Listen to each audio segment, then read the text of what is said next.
Hello everyone, welcome back to our channel. How logical. In today's video, I'm gonna show you guys how to log into your Kirklees Council Tax account. For this guys, what you need to do is open up any web browser, as I have already opened the Google Chrome, and bring up the search bar and type in Kirklees Council Tax Login and hit the enter. Make sure it takes you to the official link www.kirklees.gov.uk. Click on that link. Now you will be taken to the new interface. Now to log into your account, scroll down a bit.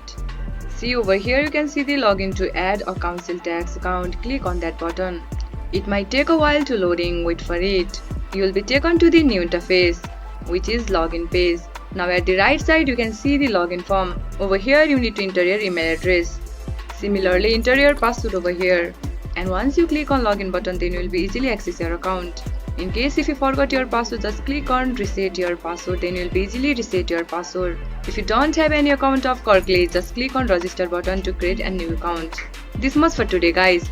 If you guys find our video helpful, please leave a like and please do not forget to subscribe our channel and also hit the bell icon for our latest video and drop a comment for reviews and more content like this.